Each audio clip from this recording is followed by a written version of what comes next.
De bike. Pô, de bike.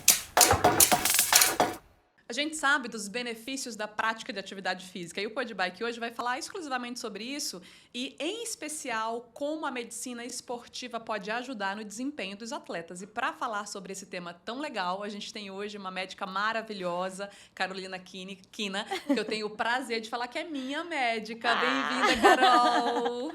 Primeiramente, obrigada pelo convite. Estou muito feliz de estar aqui, muito empolgada. Eu acho que isso é um tema bastante relevante. Eu acho que cada vez mais a gente tem que trazer isso, né? A questão da abordagem profissional no meio dos atletas, mesmo os amadores.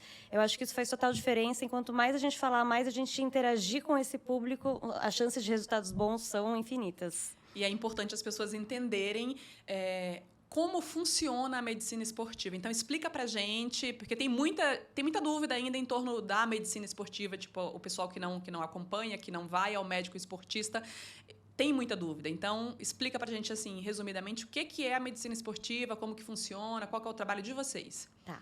Então, assim, a medicina esportiva, o que é? É a medicina voltada para todas as alterações metabólicas, fisiológicas que ocorrem no corpo humano em função do treinamento, né? Então, para qualquer tipo de treinamento. Dependendo do tipo de treinamento que você faz, você tem um estímulo específico que você estimula no seu corpo e você desencadeia algumas alterações. Então, do ponto de vista de treinos aeróbicos, do ponto de vista de treinos resistidos, de musculação, treinos de ginástica. Então, tudo isso é o que a medicina esportiva explica e estuda, né? A partir de todas essas modificações, como a gente consegue extrair o melhor do treinamento para melhora de performance, em todos os quesitos. E como que a gente faz isso?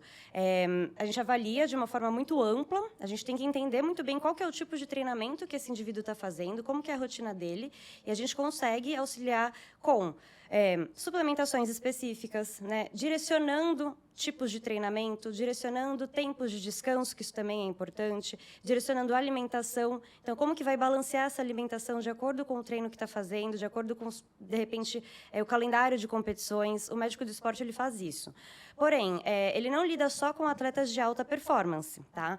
O médico do esporte, a partir do momento que a gente fala sobre alterações fisiológicas desencadeadas por alguma atividade física, ele lida também, e na maior parte das vezes, com pessoas comuns, pessoas que praticam atividade física de forma recreativa, mas que buscam alguma melhora no seu rendimento, na sua performance, melhor resultados dentro do treino que já executa, ou melhora de composição corporal. O médico do esporte ele auxilia justamente em todos esses quesitos. E eu acho que, hoje em dia, é algo que está muito mais palpável para a população geral, por conta de mídia, por conta de rede social, por conta de informação que a gente tem muito fácil pela internet. Então, acho que antigamente as pessoas não tinham tanto acesso, não sabiam qual era o papel do médico do esporte, porque achavam que ele só lidava realmente com atletas profissionais.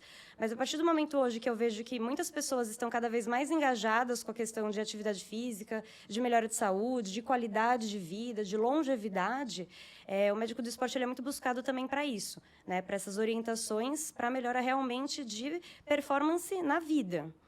E o que deve ser avaliado antes de iniciar uma atividade física? Quando a pessoa procura o médico, qual que é a avaliação? Não sei se cabe falar a mais importante ou a principal.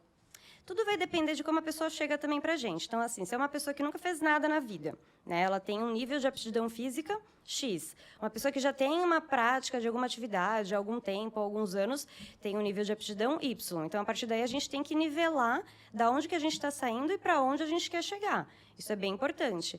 Então, assim, a avaliação sempre começa... a gente avalia de forma física, né? Então, a avaliação da composição corporal, a gente consegue estabelecer quanto que tem de nível de massa muscular, de gordura, de como essa gordura se distribui no corpo dessa pessoa. E isso é muito importante porque isso reflete muitas coisas que ela tem como hábitos, isso tanto de alimentação quanto de hábitos de vida mesmo, estresse, trabalho, nível de hidratação. Então, tudo isso é muito avaliado porque isso direciona o nosso tratamento, a nossa conduta, né?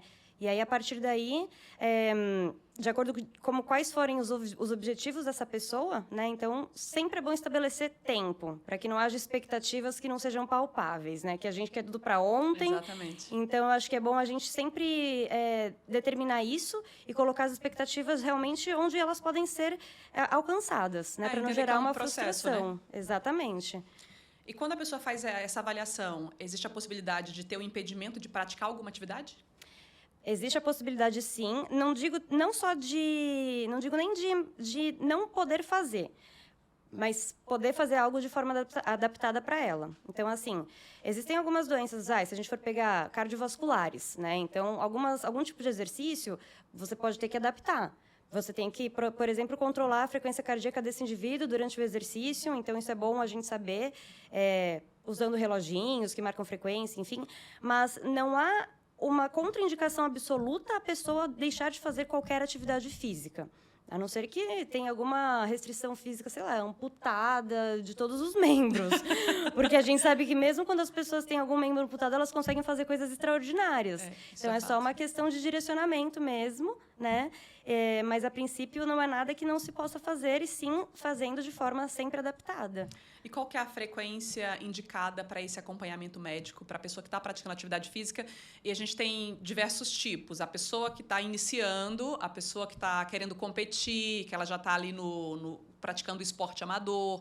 Tem diferença da análise, do tratamento, de como é conduzido tudo isso, né? Sim, mas aí tudo vai depender também de quem que a gente está falando ali. Porque, por exemplo, se você pega uma pessoa que está no nível 0, que nunca praticou nada, então tudo vai ser um mundo novo, então dúvidas também vão surgir sempre, e até as próprias alterações que vão começar a acontecer nesse organismo, né, nesse indivíduo, podem gerar talvez algum medo, alguma insegurança. Então, por exemplo, sei lá, exemplo básico, você pega uma pessoa que nunca treinou e começa a treinar, começa a sentir um monte de dor, que nunca sentiu antes. Às vezes nem sai da cama no dia seguinte. Exatamente, às vezes aquilo assusta, né? Ou então começa a ver que o coração está muito acelerado e aí fica com medo daquilo, não entende o que está acontecendo. Então, é óbvio que para essa pessoa, um acompanhamento mais próximo no início é mais interessante.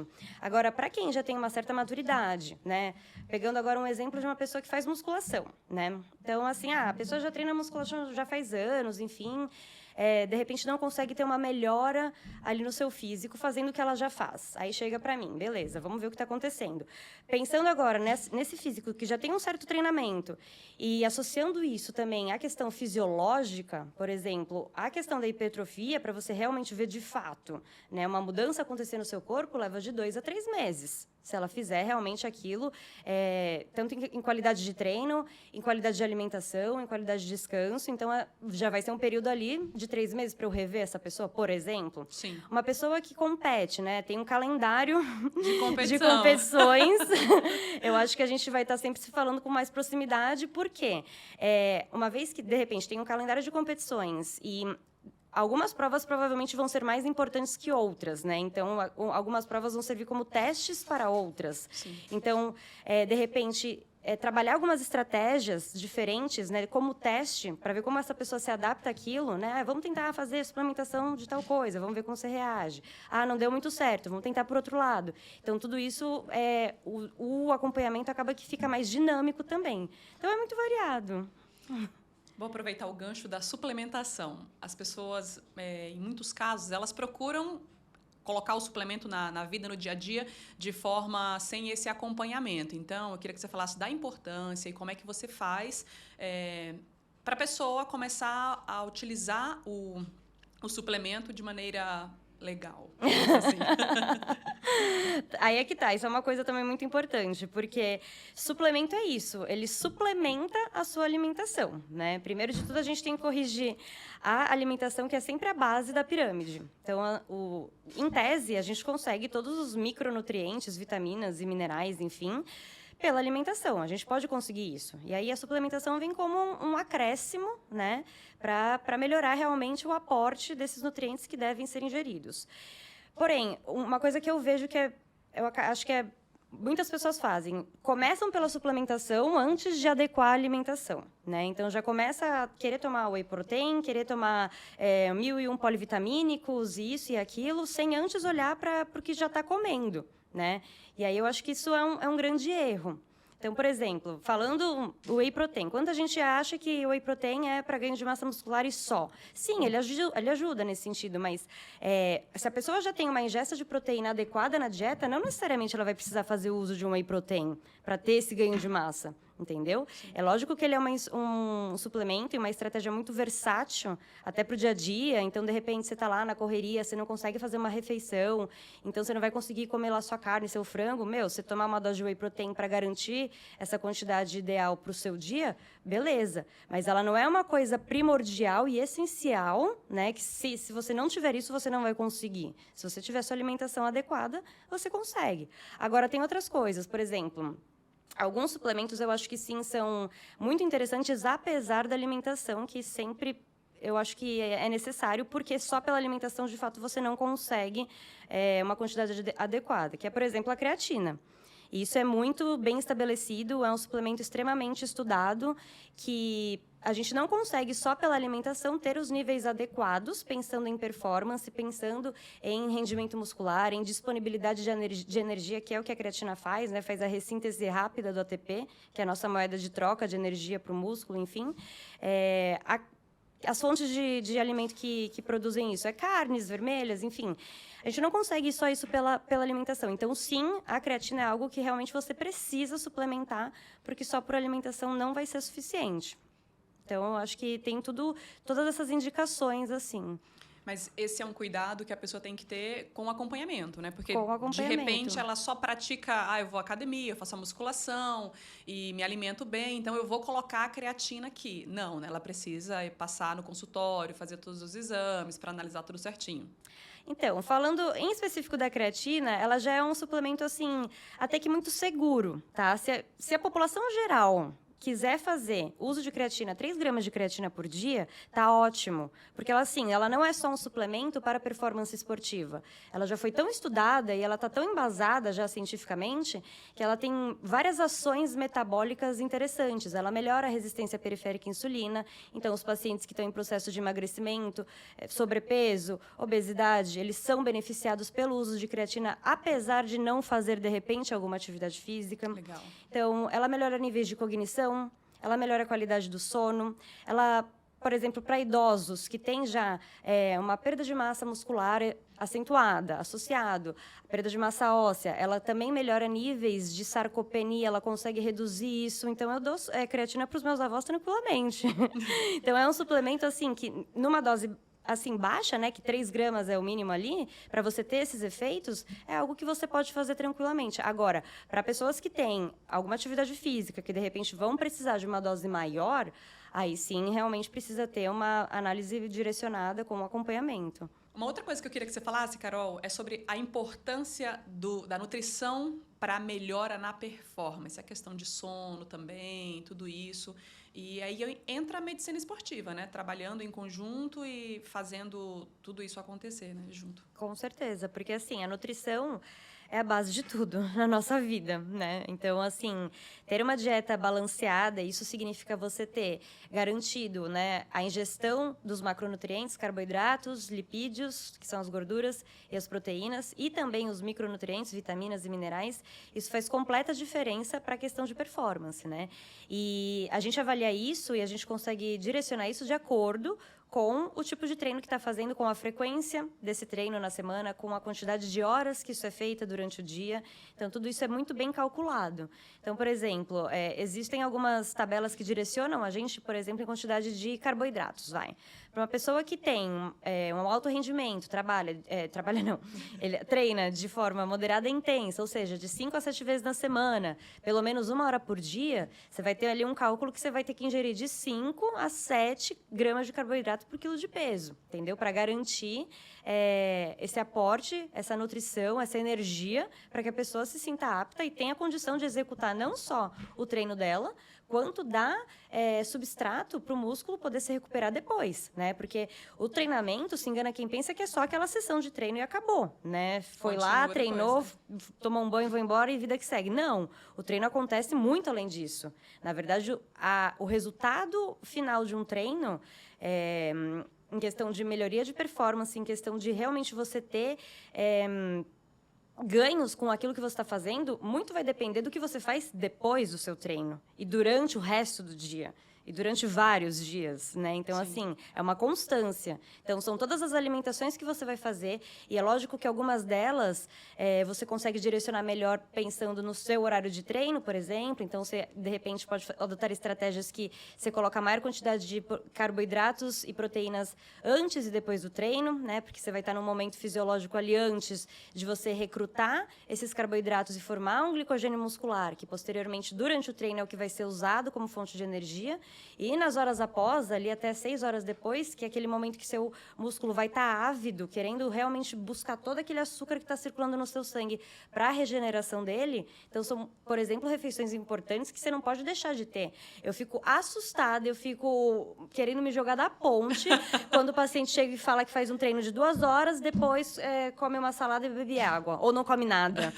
E vai dormir. Eu falo, meu Deus do céu, não dá para fazer isso, está estragando tudo que você fez até agora. Né? Então, assim, é a mesma coisa. O músculo, ele só se constrói em ambiente favorável para ele, né? E é como se fosse realmente um tijolinho que você vai colocando um em cima do outro e construindo um muro. No momento que a gente faz um treino, a gente destrói nossas fibras musculares, a gente arrebenta elas, né? E aí, depois que vai vir o estímulo para você realmente recuperar elas, e aí, com alimentação, com até um superávit calórico para você crescer elas, né? Então, a hipertrofia, por exemplo, ela só acontece se você tem um volume de calorias maior do que o que você treina. Isso vai na ordem de 300 até 500 calorias a mais por dia que você pode colocar para esse indivíduo para que ele cresça, se o objetivo dele é a hipertrofia, entendeu?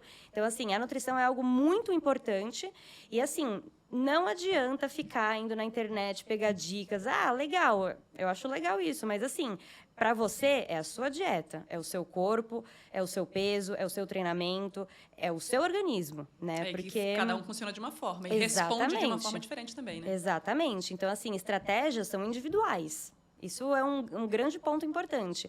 Por isso que a dieta é muito, muito, muito, muito importante. E as pessoas não valorizam isso muitas vezes, né? Fazem de qualquer jeito, comem de qualquer jeito, qualquer hora, o que dá. E assim, é óbvio que o resultado não vai ser da forma que você espera se você não faz o que realmente precisa ser feito, né? É um conjunto, né? Então, se você faz o treino, mas não cuida da alimentação, ou cuida da alimentação e não treina, então você não vai ter o resultado que você queria, né? Exatamente. E aí, até pegando um ponto, assim, né? Se a gente for olhar nosso dia, né? Sei lá, você coloca a sua sessão de treino, que vai ser 1, 2 horas, vai. Numa pessoa comum do dia a dia, né? Que não é um atleta que vive para isso, mas vai, sei lá, 1, 2 horas, ok. O dia tem 24 horas. Né? Então, assim, de 24 horas, 2 horas você usou para seu treino, sei lá, as outras 6, 7 você usou para dormir, num mundo mais ou menos ideal. O restante do dia você vai estar ali acordado, e no restante do dia, o que mais você vai fazer, de forma repetitiva, é comer. Então, assim, onde você tem mais chance de errar e acertar é no que você estiver fazendo mais vezes ao longo do seu dia. Então, vai ser nas refeições. Por isso que é muito importante. Tanto as refeições, os horários que você vai comer, porque tudo isso são estímulos que você vai dando para o seu corpo. E o nosso corpo, ele é perfeito. Perfeito. Então, a forma que você dá o estímulo é o que ele vai entender e é o que ele vai responder. E assim vai indo. Então, valorizem a alimentação sempre. Por favor. E uma outra coisa que é muito legal de fazer o acompanhamento também é estratégias. Tipo, a pessoa tem uma vida muito corrida, ela pratica atividade, ou mesmo é um atleta amadora, mas tem que trabalhar, tem os afazeres do dia a dia, então eu não consigo levar uma marmita ou não consigo pegar uma comida X para comer naquele horário. Então, você entra com estratégias, com de alguma forma que essa pessoa consiga comer e comer o que tem que ser comido naquele momento, né? Exatamente. Isso é importante você falar, porque é uma coisa muito, muito comum, né, do dia a dia. E, assim, não só comer o que tem que ser comido, mas, assim, o que é importante. Eu acho que muitas vezes as pessoas também, por ter essa rotina corrida, por não ter horários, também se colocam nesse lugar de, eu não consigo, né? Primeiro ponto, eu acho, tem que ter uma organização, antes de mais nada. Independente se você vai conseguir esquentar um prato no micro-ondas ou se você vai levar algum potinho ali com uma porção de fruta, uma granola e uma dose de whey, isso precisa ser pensado antes, né? Então, assim, é uma coisa que eu bato na tecla. A gente sempre tem que olhar para... Eu penso dessa forma, pelo menos. É o que eu busco fazer. Já faz alguns belos anos que eu faço isso. pro dia seguinte que você vai viver, eu acho que é bom você passar um filme de tudo que você vai realmente executar naquele dia. E aí você sai de casa já preparado para isso, né? Então, assim, de repente não conseguir fazer uma refeição, mas você precisa ter ali uma bananinha, que seja, uma maçã. É a estratégia, né? Exatamente. Então, assim, porque, tá bom, você não consegue comer. Ah, eu não consigo levar. Não consigo levar nada que eu possa esquentar. Tá bom. Meu, você tem um monte de coisa que você pode levar. Pode levar um sanduichinho ali com algum patezinho. Você embrulha num papel Coisas mais alumínio. práticas. Exatamente, que você vai comer rápido. Leva uma porção de fruta. Leva uma dose de whey, né? Então, eu acho que nessas situações o whey é muito bem-vindo em lanches intermediários, que a gente não consegue, às vezes, colocar alguma refeição de fato. Você toma uma dose de whey, você garantiu a sua dose de proteína, entendeu? E a questão de carboidrato, eu acho que acaba sendo um pouco mais fácil, porque frutas são muito bem-vindas nessas situações, que é algo fácil, geralmente, de levar. Banana, maçã, todo mundo consegue levar. Coisas com casca, né? Então, Sim. não é difícil. Você coloca na bolsa e boa. E até assim, se ainda isso for muito difícil, a gente tem os suplementos, né, de carboidratos líquidos, né, enfim. É lógico que o estímulo é muito diferente, porque você tem, às vezes, um alto índice glicêmico ali que você desencadeia. Mas, em questão de calorias, de nutrientes, você acaba conseguindo, né? O que eu acho não consigo, eu acho que você já se bloqueia a não querer tentar muitas coisas várias vezes, né? Então, assim, o que eu posso fazer? Exatamente. Acho que a gente pode mudar um pouco o pensamento. E aí é lógico que tudo vai sendo muito adaptado, né? Não é do dia para a noite que você vai conseguir fazer tudo de forma perfeita, mas assim, que uma ou outra refeição você já consiga fazer na primeira semana, beleza, de forma certa. Já vai se adaptando. Já vai se adaptando, porque rotina é isso, né? A gente tem que criar esse hábito. Criação de hábito demora um tempo. Até que aquilo vira uma coisa automática, você tem que, no momento, dar um esforço. E tudo bem errar no começo, sabe? Eu acho que não tem problema. O problema é errar e permanecer nesse erro forever, assim, sabe? E isso é muito comum, infelizmente. Errou, beleza. Apaga, vira a página, vida que segue, vambora, né? O Um erro dia vira após o rotina, outro. que é problema, né? Exatamente. Aí vira uma bola de neve, aí a pessoa desiste de si, desiste dos acompanhamentos todos, aí fala, ai, não consigo mesmo, e vambora. E é isso que acontece. Mas sempre tem um meio do caminho. Um outro ponto que eu acho que é legal a gente colocar é essa mudança na alimentação. Quando a pessoa procura esse cuidado, não é da noite para o dia. Muita gente tem dificuldade, sim, em deixar de comer algumas coisas. Então, que as pessoas possam entender que não vai ser assim, eu vou chegar aqui e eu vou tirar tudo de você. Você tem um processo, você vai colocando coisas que a pessoa gosta de comer e assim vai para ela ir se adaptando, não é isso? Exatamente. Não só isso, como também a quantidade das coisas que ela vai comer, né? Uma dieta bem feita e um acompanhamento que efetivamente gera resultados, nada tem que ser radical. Porque nem o nosso corpo quer isso, né? Tudo que a gente faz de forma muito radical, o nosso corpo ele também entende isso como uma agressão e a forma como ele se comporta em relação à resposta fisiológica acaba sendo muito pior, né? No sentido de abaixa a taxa metabólica basal, você começa a acumular gordura. Então, tudo tem que ser muito bem pensado, calculado, né? Então, por exemplo, no início, a pessoa chega com uma dieta e uma rotina completamente desregrada. Muitas coisas no corpo dela já estão habituadas a isso, né? Então, até questão hormonal, até questão de fome é diferente, né? Porque ela já tem alguma disfunção hormonal que altera o nosso centro da fome, então altera o nosso centro de saciedade, enfim, tudo isso. Então, tudo tem que ser de forma gradual. No início, eu acho que é muito importante, sim, não tirar tudo, isso não deve ser feito de jeito nenhum, até em relação às quantidades. Então, assim, se a pessoa está lá acostumada a comer 2 hambúrgueres durante o dia e chega à noite e come uma pizza, sabe assim, tá bom, no começo você pode até deixar esses 2 hambúrgueres, você tira a pizza e vai colocando outra coisa. Então, sei lá, no total de calorias que ela ingere no dia, sei lá, deu 3.000 calorias. Você não vai baixar a dieta dela para 1.500 do dia para a noite. Não vai aguentar. E assim, você começa com estratégias moderadas. Então, durante, sei lá, a primeira semana, você abaixa 200 calorias disso, para ela não sentir.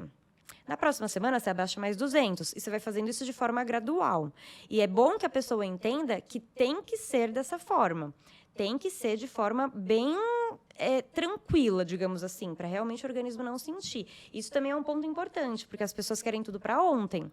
Então, elas querem perder 10 quilos em uma semana, elas querem corpo dos sonhos, a barriga chapada em 1 mês, entendeu? E aí isso gera uma ansiedade, e aí elas querem partir para coisas assim radicais, dietas absurdas, aí passam a fazer exercícios extenuantes, treinar 3 horas por dia, né? Comer salada e uma porção de frango, entendeu? Depois passa mal. Exatamente. E assim, e no final das contas, o que acontece? Não chega no resultado que quer.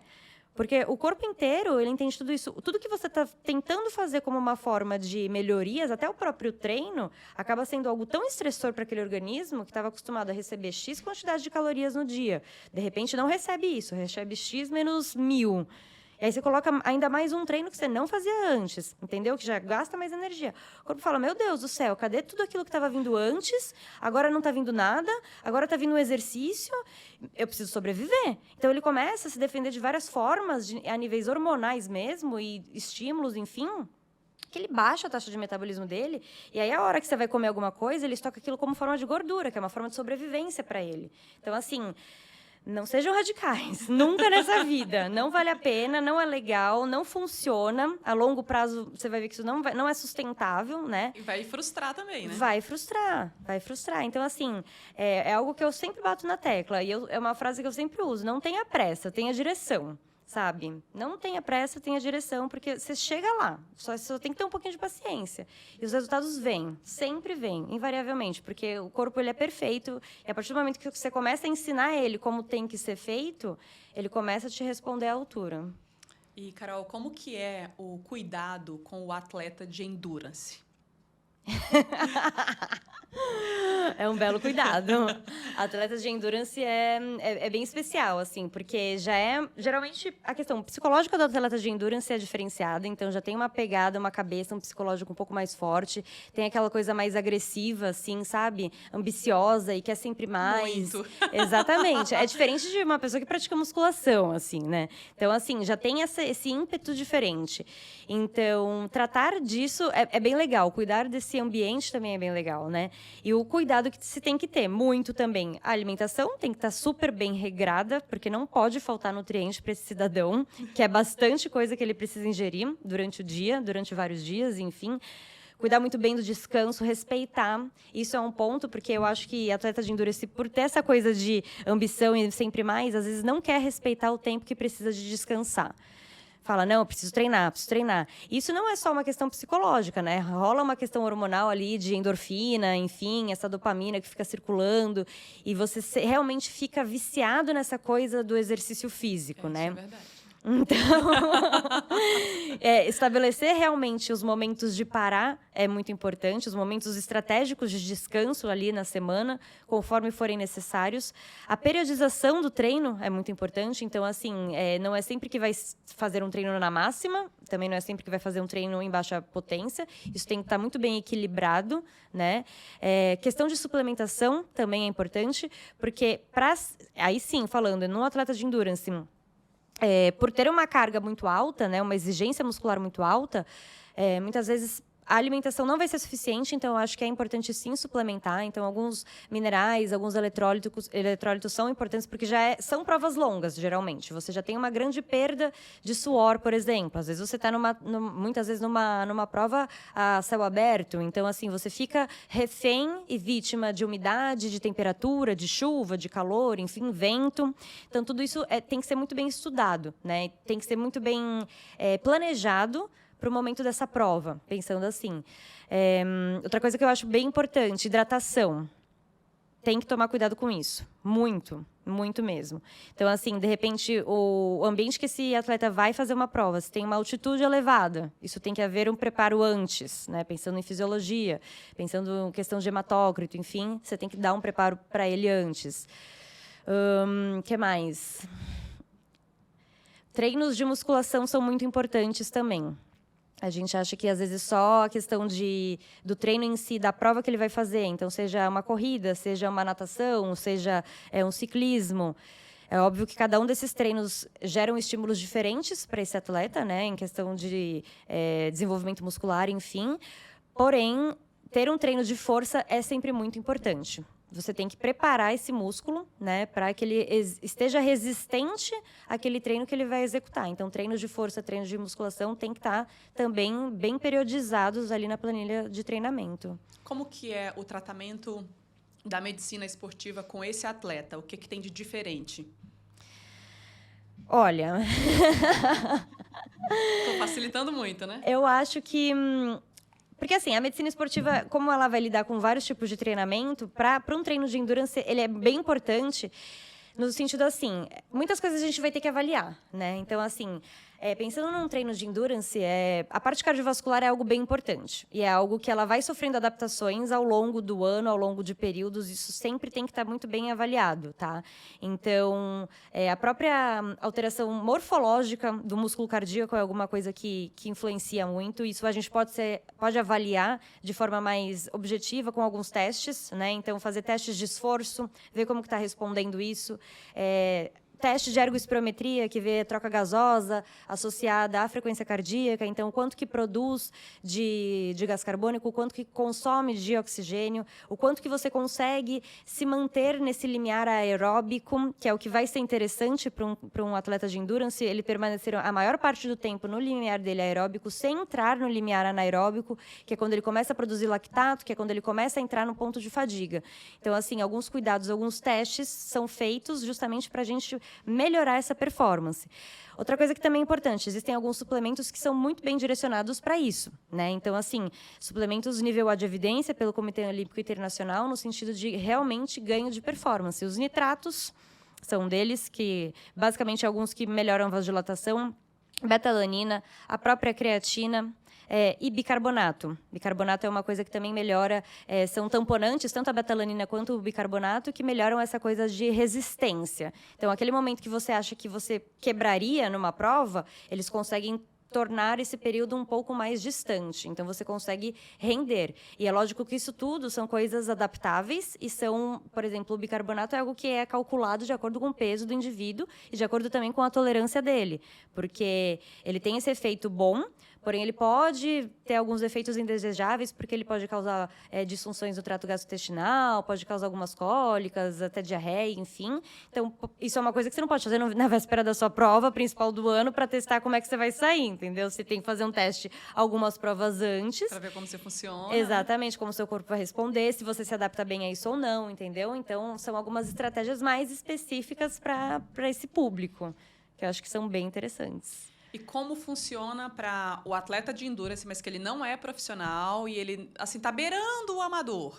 Tipo, vai numa prova ou outra. Então, eu acho que, não que o cuidado tenha que ser maior do que o cuidado de um atleta que já é amador ou profissional, mas eu acho que ele tem que dar uma atenção mais especial, porque ele não, se não tiver esse cuidado, o risco de acontecer algo com ele é muito maior, né? Sim, isso é uma coisa importante que você falou, porque, por exemplo, a gente pega muito... Tem muita gente que vai correr na rua, né? Começa a correr ou começa a pedalar final de semana, e aí, de repente, arruma um grupo de pessoas para fazer isso, aí vira um hobby, aí, de repente, começa a querer fazer umas provas, e aí vai subindo sempre, né? Sim. E aí, um ponto importante realmente ter esse cuidado, porque as pessoas, às vezes, se esquecem, muitas vezes, dos cuidados adjuvantes. Então, assim, quero correr, beleza. Quer correr é o esporte mais... assim, que acolhe qualquer pessoa, porque você simplesmente depende de um tênis, uma roupa e uma rua para correr. Então, Entre você não aspas, precisa... mais fácil. Exatamente. Então, por isso que muita gente, quando começa a fazer alguma atividade física, parte para a corrida, né? Que é a coisa mais tranquila, em tese, de você fazer. Porém, você precisa de um fortalecimento muscular, principalmente. Então, assim, se engana quem pensa que vai sair correndo na rua, na praia, onde for, e não vai bater numa academia para fazer uma musculação, entendeu? Risco de se machucar é muito grande, né? Então, assim, precisa de um tênis ideal. É importante falar sobre isso, porque às vezes parece coisa besta, né? Que a pessoa vai lá, sai com um tênis que ela anda, sei lá, vai pro trabalho e vai querer correr na rua. Aí tem gente que acha que é luxo comprar um tênis bom para correr, e na verdade não é. Exatamente. Então, assim, são algumas orientações muito básicas que as pessoas têm que se atentar. Antes mesmo até de você querer suplementar, de você querer passar com algum médico, um nutrólogo, um médico do esporte, ou querer realmente fazer uma dieta, tem que tomar cuidado com essas coisas básicas, né? E aí... O básico bem feito já é muita coisa, né? E aí, sim, a gente parte depois para outras coisas mais orientadas. Então, como que vai dividir essa frequência de treino? Você não vai ficar correndo 10 km todo dia sem ter um suporte para isso, né? Seu músculo precisa disso, descanso. Enfim, tudo isso é importante. Eu acho que, mesmo para os amadores, alguns cuidados têm que ser básicos. Tem que ter eu sou fã do acompanhamento, você já sabe disso, porque eu acho assim que independente se a pessoa está levando isso como um esporte, simplesmente eu preciso praticar atividade física para ter qualidade de vida, ou eu vou virar um atleta amador, eu acho que tem que ter esse acompanhamento, porque a gente não entende de tudo. E a gente que não tem que não é médico, entende menos ainda. Então, achar que eu vou tomar isso aqui, ou eu vou treinar X vezes, já tá bom, eu não estou sentindo cansaço. Então, você pode ter. Pode se prejudicar fazendo isso, né? E com esse acompanhamento, o risco de acontecer isso é muito pequeno. Sim, diminui bastante. E assim, também eu vejo que por conta de internet, tudo é muito fácil, né? De fácil acesso, assim, né? Informações variadas e absurdos variados também. Então, isso se torna muito perigoso, né? É lógico que experiência pessoal, eu acho que é uma coisa que é de grande valia. Então, você trocar ideia com alguém que tem alguma experiência, eu acho que até pode ser um caminho num começo, assim, sabe? Mas chega um ponto que você realmente precisa de um profissional do seu lado, para tudo, né? Então, assim, se você vai construir um prédio, você não vai ler na internet como que se constrói esse prédio. Eu vou tentar aqui fazer, é tijolo, é cimento, vou fazer uma massa aqui e vou lá e fazer. Não, você vai precisar de alguém. Então, eu acho que a medicina, às vezes, fica um pouco... Fica bem acessível até pela internet as coisas, mas ela não deixa de ser um estudo e um profissional que está ali, que estudou vários anos, entendeu? Que tem capacidade de te informar, né? Você não precisa fugir disso. E fazer uma avaliação precisa, né? Porque Exatamente. Tem dados que não tem como você saber se você não passar por um médico. Exatamente. Até, por exemplo, a questão de dieta, né? Você tem alguns cálculos que você consegue fazer de acordo com o seu peso, enfim, de acordo com a sua idade. Tem uns cálculos prontos que te estimam quanto você gasta ali numa taxa metabólica basal, por exemplo. Porém, isso varia muito. Muito, de acordo com a própria composição corporal do indivíduo. Então, uma pessoa que tem 60 quilos e tem 30% de gordura é diferente de uma pessoa que tem 60 quilos e que tem 14% de gordura. O metabolismo vai ser completamente diferente. Então, se você for pegar números crus total ali de 60 quilos, você vai fazer uma conta, você vai chegar num valor semelhante, mas assim, a pessoa que tem 15% de gordura, muito provavelmente tem muito mais massa muscular, tem um metabolismo muito mais acelerado, vai precisar de muito mais energia do que aquela que tem 30% de gordura. Então, assim, por isso que também muitas vezes os resultados não acontecem, porque as pessoas se baseiam assim num padrão, né? E aí, claro que aquilo não é para você, né? Então, assim, por isso que o acompanhamento é muito importante, porque ele consegue avaliar e consegue direcionar realmente o que você precisa fazer, quais são as suas reais necessidades, e assim, isso também te evita de gastar dinheiro à toa, muitas vezes, né? Que você sai comprando um monte de coisa, porque leu isso, e deu aquilo, não sei o quê, e de repente aquilo nem é o mais indicado para você. Você pode poupar. Porque funcionou para o outro, e aí você simplesmente vai lá, isso é bom, então eu vou fazer uso também. Não é assim, né? Sim, não é assim. Então, assim, você pode poupar muito dinheiro, direcionar, na verdade, o seu dinheiro para algo que realmente vai te dar um resultado.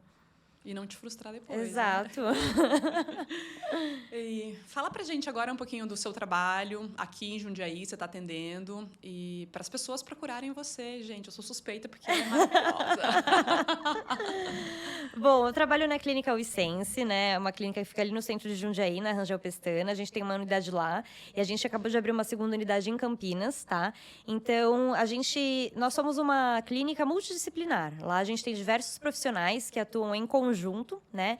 Muito também para a questão de emagrecimento, performance esportiva, mas, no geral, o nosso propósito a gente trata de medicina preventiva. A gente tem, assim, uma ideologia de que a gente consegue tratar e prevenir doenças antes que elas cheguem até você. A gente não quer tratar a doença, a gente quer caminhar junto com você para que você não chegue nesse estágio. Como? A gente defende prática de exercício físico, a gente defende uma boa dieta, a gente defende qualidade de vida, no sentido de ter momentos de lazer, momentos de descanso. Então, essa é a nossa ideologia. A gente quer realmente ensinar e caminhar junto para que a gente consiga realmente mudar todos esses hábitos, que hoje em dia muitas vezes são ruins, né? Por isso que a gente vê uma sociedade com sobrepeso absoluto aí. Mais de 60% da população brasileira tem sobrepeso.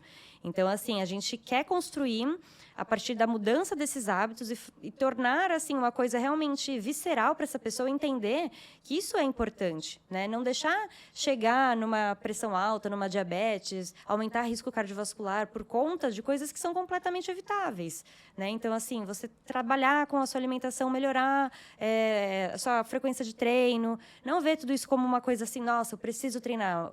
Da mesma forma que você precisa ir no banheiro, você precisa beber água, você precisa treinar, entendeu? Cuidar do seu corpo no geral. Exatamente. O nosso corpo foi feito para se movimentar, sabe? Nosso corpo, ele é uma máquina, assim, que, se a gente explorar ele devolve de uma forma absurda. Eu sou apaixonada por isso. Apaixonada. Então, a gente tem muito essa linha de trabalho. E como é uma clínica multidisciplinar, a gente consegue trabalhar em sinergia com diversos profissionais. Então, tem tanto médicos do esporte, endócrinos, tem nutrologias, nutricionistas, nutrólogos, enfim. Então, a gente consegue realmente abraçar o paciente de forma abrangente, completa, né? Para que a gente caminhe realmente de mãos dadas ali, né? E tenha um resultado, buscando a tão sonhada qualidade de vida, a gente consiga chegar lá aos nossos 80, 90 anos, fazendo nossas atividades, caminhando, correndo, andando de bicicleta. E é importante frisar que isso não é só para quem, eu quero ser atleta. Não, isso é importante para a população no geral, né? Com certeza. População no geral, porque é a população no geral que tá meio ruim das pernas aí. Às vezes o atleta, a pessoa que já tem alguma atividade, ela já tem um pouquinho mais de consciência, né, em relação, noção de alimentação, tudo, mas a grande maioria ainda vive muito refém de hábitos que não são nem um pouco favoráveis para nada, né? E assim, eu acho que também questão da alimentação, a gente vive numa sociedade obesogênica, que todos os alimentos são super palatáveis, super cheios de gordura, super cheios de açúcar, e propagandas para cima e para baixo, meio que estimulando todo esse consumo o tempo todo, né? Sem mostrar o que de fato pode levar, né, a longo prazo. Porque, da mesma forma, nós vivemos uma sociedade imediatista. A gente vive o hoje. A maioria das pessoas pensa no hoje e o que dá para fazer hoje, e, enfim. E não pensa daqui a 20, 30, 40 anos, onde eu quero estar, né? E eu acho que esse é um ponto. Né? Exatamente. Então, assim, eu tenho para mim que eu quero chegar nos meus 80 anos bem, ótima, sabe? Talvez eu não consiga fazer as mesmas cargas que eu faço hoje num treino, mas eu quero continuar fazendo. Eu quero estar bem de cabeça, eu quero estar bem de corpo, eu quero ter independência, eu quero ter autonomia, eu não quero depender de ninguém, sabe? É assim que eu me vejo. Então, tudo que eu faço hoje, eu não estou nem pensando tanto no que eu estou vivendo realmente agora. Então, eu me olho no espelho, legal, a gente quer ter um corpo legal, a gente quer se sentir bem, ok? Acho que isso faz parte. Mas tudo que eu faço hoje é sempre pensando daqui a anos. E é isso que eu queria muito que as pessoas pensassem também, sabe? De pensar no amanhã, que a vida não vai acabar agora, talvez acabe para alguns, não sei. Mas pensando a longo prazo mesmo, sabe? Que isso faz toda a diferença, toda a diferença. E quando você pensa a longo prazo também, você começa a entender, se entender, aceitar as coisas e respeitar o processo, que não é assim. Exato. Que ele é lento e pode ser mais lento para um, mais rápido para outro, e assim vai, né? Entender que é assim que funciona. Exatamente. E tá tudo bem. E tá tudo bem, e tá tudo bem. É importante isso, curtir também esse processo. Porque eu acho que é lógico que a gente sempre quer chegar, né, na linha de chegada, mas tá bom, e você chegou, você vai fazer o quê com isso? Entendeu? Então, assim, a gente aprender a curtir esses momentos, porque no meio do caminho é onde a gente se torna mais forte, é onde a gente se torna mais resiliente, é onde a gente se descobre, se conhece, a gente lida com todas as nossas sombras e lida com os nossos medos e consegue instrumentos e ferramentas para lidar com isso e transponer isso, entendeu? Então, eu acho que o processo, no final das contas, é a melhor parte. Essas conquistas diárias, sabe? E mesmo quando você cai, você se levanta. Então, assim, para mim, eu defendo muito isso, que aprender a curtir o processo, que no final das contas você vai ver que sempre foi a melhor parte. Isso é verdade. Obrigada super, Carol. Eu quis muito que você viesse aqui, porque eu gosto da sua metodologia, como você trabalha. E o Podbike é Podbike, porque eu pedalo, a galera que está envolvida toda pedala. Mas o nosso intuito aqui é conscientizar as pessoas da prática da atividade física. Lógico que a gente quer levar todo mundo para bike, porque a gente ama bike. Mas que as pessoas possam entender que é importante esse cuidado com a alimentação, com o corpo, com a própria prática da atividade física. Para quê? Para que todo mundo possa ter qualidade de vida. E o trabalho que você faz é voltado diretamente para isso, para que as pessoas tenham qualidade de vida. Exatamente, qualidade de vida e longevidade. Muito obrigada. Obrigada a você pelo convite, eu amei. Espero amei que você demais. volte, quero Sempre. mais. Sempre que quiser, eu tô aqui.